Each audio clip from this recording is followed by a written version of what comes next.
Fecho adicional diz assim: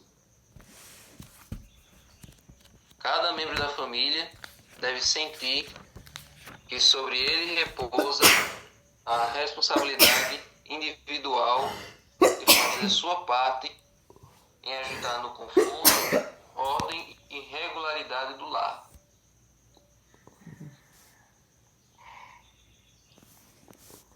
Ou seja, quando no lar, numa família, fica uma pessoa desocupada e as outras funções tudo em cima do outro membro da família, tem uma coisa errada aí. Quando fica todas as responsabilidades, todas as obrigações da família sobre uma pessoa só e os outros ficam desocupados, essa família precisa de alguns ajustes. Cada membro precisa sentir a sua responsabilidade, precisa sentir a sua função dentro da casa. A não ser, claro, que seja uma mãe e os bebês, né? Um bocado de bebê, um bocado de criancinha pequena, mas numa casa com pessoas que já podem decidir, que já podem fazer a sua função, né, não se pode alejar aqueles que têm condições de fazer alguma coisa. Não deve trabalhar um contra o outro. Todos devem empenhar-se unidos na boa obra de se encorajarem mutuamente. Devem exercer gentileza, longanimidade e paciência. Falar em tom calmo e baixo, evitando confusão, cada um fazendo o melhor para aliviar o fardo da mãe. Olha como o Espírito de Profecia ele se importa com o fardo da mãe. Então, eu conheço algumas casas que ninguém senta para conversar, olha, ninguém senta para conversar de forma civilizada. Eu chego para você, olha, vamos sentar aqui, vamos conversar, vamos discutir. Eu não gostei daquilo que você falou, não gostei da maneira como você disse. Vamos resolver essa situação aqui. Eu prefiro que você não faça mais isso, não achei legal. Eu vou dizer, realmente eu pisei na bola, não era para eu ter feito isso. Não tem uma casa em que as discussões sejam assim. Cada um coloca os pingos nos is, cada um diz o que tem que ser dito, mas da maneira mais educada, da maneira mais civilizada possível. O que acontece? As pessoas partem para a gritaria, ficam um falando por cima do outro, não espera o outro terminar de falar, ficam distorcendo a fala do outro, ficam partindo para insultos, partem para coisas pessoais, e assim toda a vizinhança sabe daquela briga, os vizinhos do lado escutam a briga todinha. Então, gente, as nossas discussões têm que ser, quando a gente for discutir, quando a gente entrar em discordância com alguma coisa, temos que procurar sempre fazer isso de uma forma a não dar confusão, a não causar atrito, a não causar ódio. Se a gente está numa família e eu fico sem falar com a minha mãe, evitando de falar com a minha mãe, evitando de falar com meu pai, evitando de falar com meu cônjuge, evitando de falar com meu filho, isso é uma coisa terrível. Numa casa, numa família, não deve existir esse negócio de não falar, de ficar de ranço, ficar de mágoa. Claro que existem alguns casos muito específicos, que é, por exemplo, o pai é um agressor, bate na família, aí é outra história. Mas por causa de brigas bestas, por causa de discussões sem futuro, as famílias ficam sem se falar, como se fossem estranhos. Isso é uma coisa que tem que ser evitada num lar cristão. E o que o texto diz aí é agir com gentileza e paciência. Tem pessoas que não sabem relevar nada. Tem pessoas que, com qualquer erro do outro, já são agressivas, já caem em cima, já caem acusando, já caem matando. Não sabem relevar, não sabem... Claro que quando por exemplo, novamente exemplo, marido bêbado. Marido chega bêbado uma vez, não vou beber mais não. Aí depois da segunda, terceira, quarta, quinta vez, ele fica repetindo a mesma coisa, aí já não tem mais nem como tolerar. Mas tem coisas simples do dia a dia que as pessoas simplesmente não perdoam, não relevam, não têm nenhuma empatia pelo próximo. Então nós temos que evitar isso. e fazer o máximo possível para evitar, para aliviar o fardo da mãe. Então, aquele conselho, aquela ideia que se tem de que apenas as atividades domésticas têm que ser feitas pela mãe, os filhos ficam lá sem fazer nada, isso aí cria adultos disfuncionais, adultos que não sabem se virar quando eles crescem. Então, a mãe tem a função dela, mas os filhos também têm que ter a função deles na casa, e o marido também. Ela não é empregada para fazer tudo para todo mundo, né? Tem que ter a divisão das tarefas para cada um, para o pai e para os filhos, para que assim, toda a casa fique engajada, para que assim a casa toda esteja envolvida nas atividades, certo? Todos, desde a criança de 6 anos para cima, devem compreender que dele se requer que desempenhe a sua parte nos deveres da vida. Olha aí, não é estimulando o trabalho infantil, não é colocar uma criança para trabalhar na lavoura, trabalhar na enxada, como se fazia antigamente. Não, não é um trabalho pesado. É trabalhos domésticos, pequenas funções que ele pode fazer, como lavar a louça depois que almoça, não deixar lá em cima da mesa, né? Lavar a louça depois que almoça, deixar o quarto sempre arrumado, varrer sempre que começa a juntar tufo, começa a juntar sujeira. Então, pequenas coisas já vão fazer ele se sentir útil e já vão fixar na mente dele que é assim que ele deve fazer quando ele morar sozinho, quando ele for trabalhar, quando ele for, né? Então, tudo isso...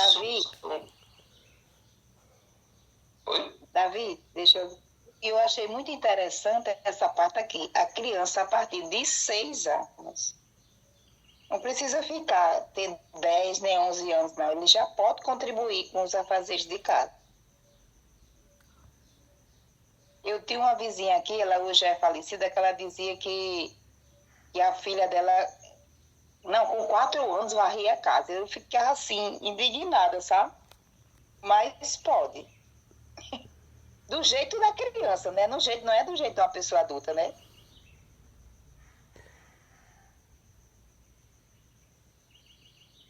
Vixe, eu não estou lhe ouvindo, não.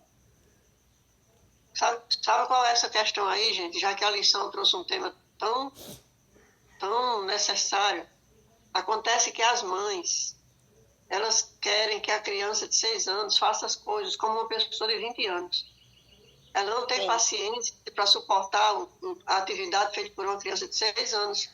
Então, ela toma a atividade para ela mesma, porque ela quer que aquela atividade seja feita com perfeição, como ela tem o costume de fazer. Então, essa sabedoria de colocar as crianças para ter responsabilidade em casa requer que a mãe tenha a paciência, como disse aí no parágrafo anterior, a paciência de receber o trabalho da criança como um trabalho de criança. Tem que fazer do jeito que a criança é capaz de fazer. Mesmo que depois a mãe vai lá por trás e corrige aquilo, mas... Por exemplo, vai encher uma garrafa d'água, derrama um pouco. Não tem problema, ela está aprendendo, ela está manuseando. Vai lavar. Angelina, com 6 anos, já lavava roupa. Lavava roupa, cozinhava. Eu trabalhava na lavoura, na roça, e deixava ela para fazer o almoço, com 6 anos. Eu ia esperar que ela fizesse como eu fazia? Não, eu tinha que aceitar do jeito que ela fazia.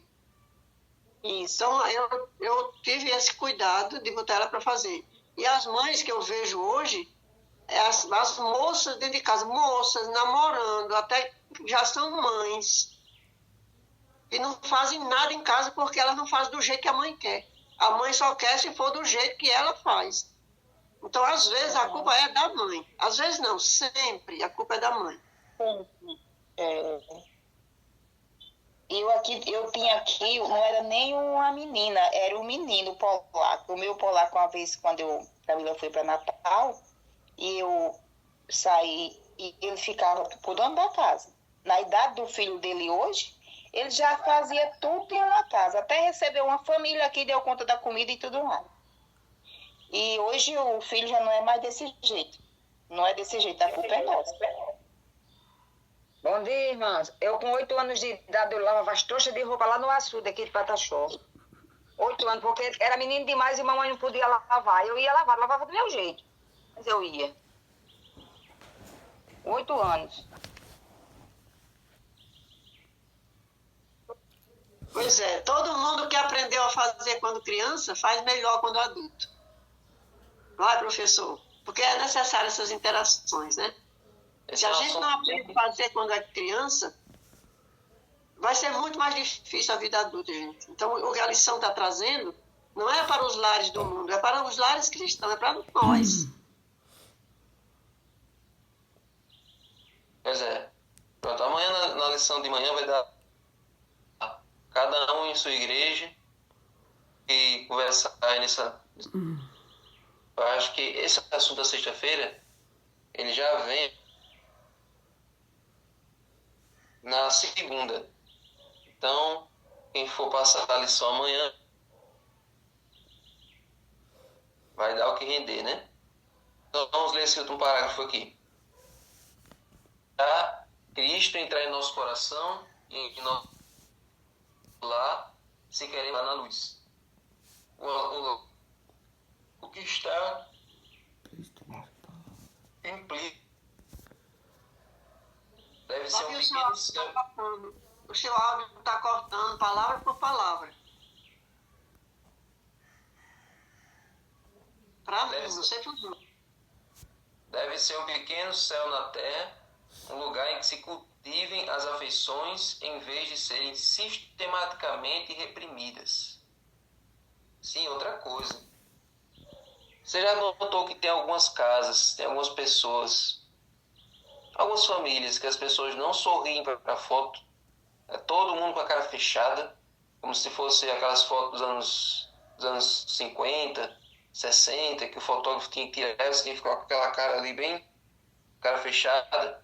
Tem famílias que as pessoas não sorriem, tem famílias que as pessoas não contam nenhuma piada, toda a vida aquelas só dizendo o máximo, falando o mínimo de frases possível para evitar contato uns com os outros. É só me passa esse suco, cadê fulano e tal, isso aqui tá pronto. É só umas pequenas frases só para não ficar mudo total. Mas tem casas que não tem aquele humor da família. Lá em casa a gente tem é quase um stand-up, é quase aquelas séries que tem aqueles bordões. A gente tem o nosso humor próprio lá em casa, a gente tem piadas internas, brincadeiras internas, que a gente de vez em quando fica lembrando, de vez em quando fica soltando ali, e isso cria um senso de pertencimento. Se o seu filho ele se sente melhor, ele se sente mais, ele acha mais divertido lá, estar fora, estar num ambiente com outros amigos, mas não sente isso em casa, então a casa para ele é um lugar chato, é um lugar ruim, e é muito mais legal estar em outro ambiente, onde ele pode desopilar. Então, não reprima as emoções, não reprima a alegria da família. Se você se sente mal, se você não está se sentindo bem, não esconda essas emoções, não esconda não reprima os seus sentimentos. Tem pessoas que dizem, não vou chorar, não vou dizer nada a ninguém deve saber como eu estou me sentindo. E isso é uma coisa doentia, isso faz mal para o coração. Reprimir as emoções, abafar os sentimentos. Então a família deve ser o único lugar que você deve se sentir totalmente seguro para mostrar o que você está sentindo. Porque se a gente não confia na família, em quem mais a gente vai confiar? Se a gente não confia nos da própria casa, que viram a gente crescer, que viram a gente se desenvolver, a gente não tem como confiar nos outros. O nosso ponto seguro, nosso refúgio deve ser a nossa casa. Então, se você não tiver vontade para falar o que você está sentindo, para expressar seus sentimentos na sua família, você não vai se sentir assim em outro lugar. Então, nossa felicidade depende do cultivo do amor, da compaixão e da verdadeira cortesia de uns para com os outros. Devemos esquecer-nos a nós mesmos, sempre procurando oportunidades, mesmo em coisas pequenas, para mostrar gratidão pelos favores recebidos e estar atentos para observar oportunidades para animar outros, confortando-os em suas tristezas e aliviando-lhes as cargas por mostras de terna bondade e pequenos atos de amor. Então, aprenda atos de gentileza. Uma coisa que algumas famílias estão falhando na educação dos filhos é não ensinar eles a serem gentis, não ensinarem eles a serem corteses, serem educados. Às vezes a gente chega e dá bom dia para uma criança que está ali no celular e a criança nem está nem aí. Ela está aqui, ó, no celular, ela nem se importa se você chegou, não importa, não interessa se você está ali perguntando como é que ela está. Então, temos que voltar a ensinar as crianças a serem corteses, a serem gentis, a saberem falar, a saberem se expressar. E uma coisa que falha em muitos lares é ensinar também a todo mundo da casa, né, a terem esse hábito de consolar, de confortar uns aos outros. Se eu me deparar com alguém que está chorando, como é que eu devo proceder? Como é que eu devo falar? Quais são os conselhos que eu tenho que dar? Então, um lar cristão precisa incentivar essa habilidade de saber como chegar em pessoas que estão tristes, em pessoas que estão acabrunhadas, ter sempre uma palavra certa para animar o espírito daquela pessoa. Davi, permite que eu interfira aqui de novo. Você falou nessa questão do humor, de se sentir à vontade na sua própria casa. Olha, quando essas pessoas da idade aqui que aprenderam a fazer as coisas quando criança, que estão aqui nesse culto, vão concordar com isso. Quando as famílias tinham o pai e a mãe e os filhos, e eles tinham esses momentos de brincar, de repreender, de fazer tarefas juntas, de a mãe corrigir as tarefas da escola, de a criança fazer a tarefa da escola com a mãe ou com o pai, de noite, depois da janta. Quando os pais eram mais presentes na vida dos filhos, e os filhos se sentiam acolhidos para chorar, para se alegrar, o pai, chegando do trabalho, sentava no chão, ia contar a história, ia ouvir as peripécias durante o dia. E quando havia isso, quando as famílias tinham isso, gente, quase não se ouvia falar em psicólogo. Quase ninguém precisava de psicólogo, nem de psiquiatra, nem de medicamentos, nem tinha ninguém doente emocionalmente, não tinha doenças mentais como tem hoje. As pessoas estão doentes por falta de afeto, por falta de correção, por falta de disciplina. Isso que a lição trouxe aqui, gente, é um remédio, é uma cura para nós, né? Porque nossos jovens, nossos adolescentes de hoje, nossa clientela da igreja, as pessoas que vêm para a igreja, irmãos, misericórdia. E elas chegam na igreja, a igreja tem a instrução. Isso aqui é a instrução da igreja. Então, as travessuras, as brincadeiras, as repreensões fazem parte da lapidação de um novo caráter, de um caráter que vai ser visto durante a vida toda de uma pessoa. Quando a gente não tem isso, irmãos, quando não tem na infância, quando a gente não tem na adolescência, esquece, não vai ter nunca. Não vai adquirir nunca, nem em sala de aula, nem na vida profissional. Todos os profissionais que não tiveram isso são profissionais que vivem se batendo de um canto para outro, chutado, saindo de um canto, tentando do outro, vivem boiando no mundo. Então, Deus é bom. Deus é bom.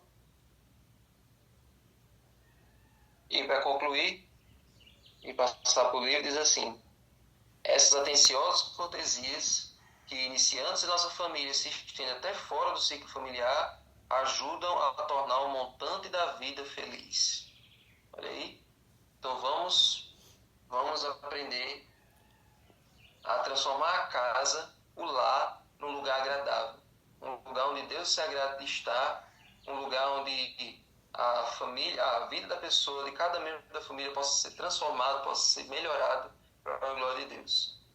Senhor Deus, muito obrigado, Senhor, pelo estudo da Bíblia, pelo estudo da lição, e agora abençoe o estudo do livro, que possamos aprender grandes lições sobre a oração para a nossa vida. Abençoa nossas casas, abençoa os lares adventistas, que sejam lares de felicidade, e que as pessoas possam querer saber o segredo para nossas famílias serem unidas e felizes. Fica conosco, em nome de Jesus. Amém.